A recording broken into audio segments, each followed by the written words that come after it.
আপনি যদি শেয়ার মার্কেটের নতুন একজন ইনভেস্টর হয়ে থাকেন এবং আপনার যদি শেয়ার সিলেকশন নিয়ে কোনো ঝামেলা থেকে থাকে, তাহলে আমি বলবো যে এই ভিডিওটি কন্টিনিউ করতে থাকুন। সো বুঝতেই পারছেন ভিডিওটি কতটা ইম্পর্টেন্ট হতে যাচ্ছে। একদমই দেরি না করে আমরা ভিডিওটি শুরু করব। ভিডিওটি শুরু করার আগে একটা রিকোয়েস্ট করব, আপনি যদি এখনো পর্যন্ত এই ভিডিওতে একটা লাইক না দিয়ে থাকেন তাহলে অবশ্যই একটা লাইক দিবেন, আর আমার এই চ্যানেলে নতুন একজন দর্শক হলে অবশ্যই চ্যানেলটি সাবস্ক্রাইব করবেন। সো প্রথমে আমি ট্রেডিং ভিউ এর একটা চার্ট ওপেন করে নিয়েছি। এখানে দেখতে পাচ্ছেন ইথেরিয়াম ইউএসডিটি। তো আপনি যদি সম্পূর্ণ নতুন শেয়ার মার্কেটে কাজ করতে চান তাহলে আপনাকে আগে বুঝতে হবে জাস্ট এই যে মার্কেটের প্যাটার্ন, এটা খুব ভালো করে বুঝতে হবে। আর এর জন্য সবথেকে বেশি যেটা দরকার সেটা হচ্ছে প্র্যাকটিস। আপনি যত প্র্যাকটিস করবেন ততই মার্কেটের এই প্যাটার্নগুলো আপনি বুঝতে পারবেন, আদারওয়াইজ অন্য কোনোভাবে সম্ভব না। তো এখন প্রথমে আমরা জানবো কোন কোম্পানির শেয়ার আমরা বাই করব বা কোন কোম্পানির শেয়ার বাই করলে আমাদের বেশি প্রফিট হতে পারে। আসলে এই বিষয়টা হচ্ছে আমরা যখন নতুন শেয়ার মার্কেটে ইনভেস্ট করি তখন আমাদের বিভিন্ন ধরনের প্রশ্ন মাথায় ঘুরপাক খায়। তো আমরা আসলে বুঝতে পারি না যে আমরা কোন কোম্পানির শেয়ারে ইনভেস্ট করব। আপনি যদি ক্রিপ্টোকারেন্সিতে ইনভেস্ট করতে চান তাহলে আপনি সরাসরি কয়েন মার্কেট ক্যাপে চলে আসবেন। তাছাড়া আপনি চাইলে ফরেক্সে ইনভেস্ট করতে পারেন, আপনি চাইলে নিফটিতে ইনভেস্ট করতে পারেন। মানে অ্যাকচুয়ালি যে কোম্পানিগুলো ভাইরাল বা যে কোম্পানি বহুত দিন ধরে মার্কেটে আছে, এক কথায় এস্টাবলিশড যে কোম্পানিগুলো, সেই কোম্পানিগুলোতে আপনি ইনভেস্ট করবেন। ওকে, আমি ইথেরিয়ামেরটা দেখাচ্ছি। এখানে দেখতে পাচ্ছেন কয়েন মার্কেট ক্যাপে চলে আসছি। আসার পর এখানে বিটকয়েন র্যাঙ্ক 1-এ আছে। ওকে, কয়েন মার্কেট ক্যাপে বিটকয়েনের র্যাঙ্ক 1-এ, সেকেন্ড হচ্ছে ইথেরিয়াম। তারপর এইভাবে আমরা এখানে হাজার হাজার কয়েন দেখতে পারবো। ওকে, তো আমি আপনাদের সবসময় সাজেস্ট করব, আপনি যদি ক্রিপ্টোকারেন্সিতে ট্রেড করেন তাহলে 1 থেকে 100 বা 200-র ভেতরে যে কয়েনগুলো পাবেন সেই কয়েনগুলোতে আপনারা ইনভেস্ট করবেন। কারণ একটা বিষয় ফলো করলে আমরা বুঝতে পারবো যে বিটকয়েন অবভিয়াসলি একটা স্ট্রং প্রজেক্ট।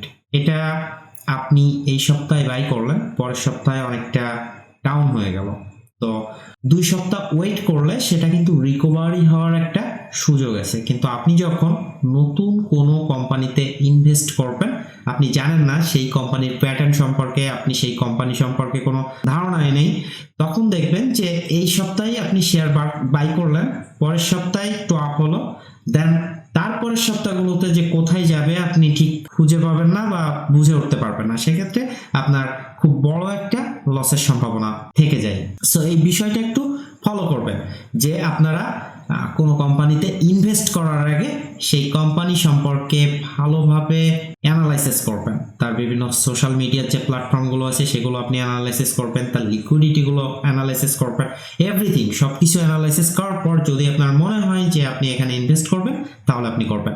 এখন আমি আপনাকে কয়েকটা স্ক্রিনশট দেখাবো যেগুলো শেয়ার সিলেকশনের ক্ষেত্রে আপনাকে খুবই হেল্প করবে।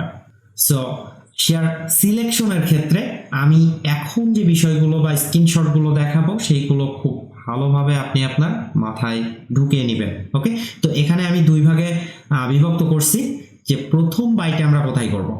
প্রথম বাই আমরা চোখ বুঝে, এখানে দেখতে পাচ্ছেন যে 50 মুভিং অ্যাভারেজের উপরে থাকতে হবে, ক্যান্ডেলগুলো অবশ্যই 50 মুভিং অ্যাভারেজের উপরে থাকতে হবে এবং 200 মুভিং অ্যাভারেজের উপরে থাকতে হবে। বিষয়টা ক্লিয়ার? আর এই মুভিং অ্যাভারেজটা খুবই গুরুত্বপূর্ণ একটা বিষয়।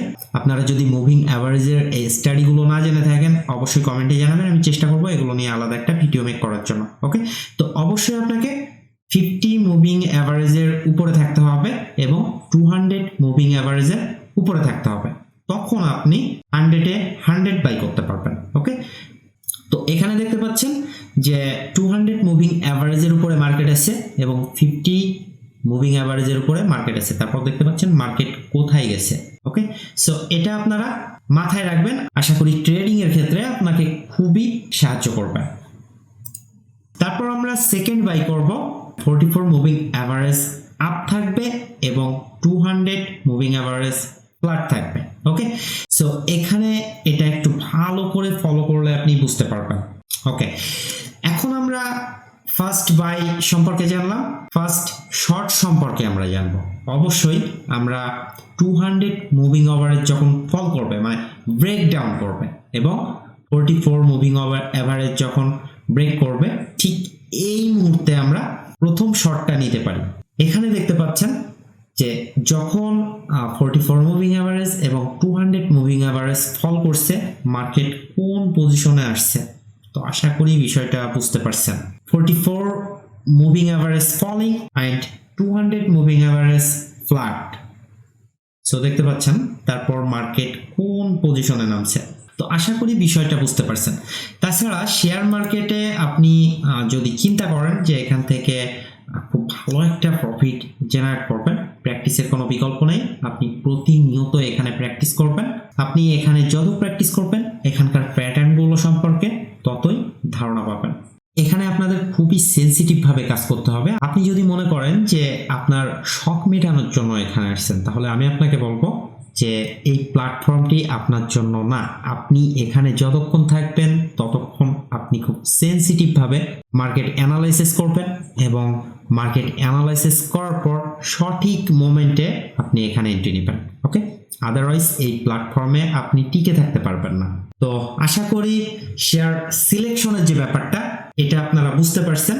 ভিডিওটি অলরেডি অনেক লং হয়ে গেছে, ভিডিওটি লং করবো না, এখানেই শেষ করবো। আর ভিডিওটি যদি আপনার ভালো লেগে থাকে তাহলে অবশ্যই একটা লাইক করবেন। পরবর্তী ভিডিও দেখার জন্য আমন্ত্রণ জানাচ্ছি। ততক্ষণ ভালো থাকবেন, সুস্থ থাকবেন।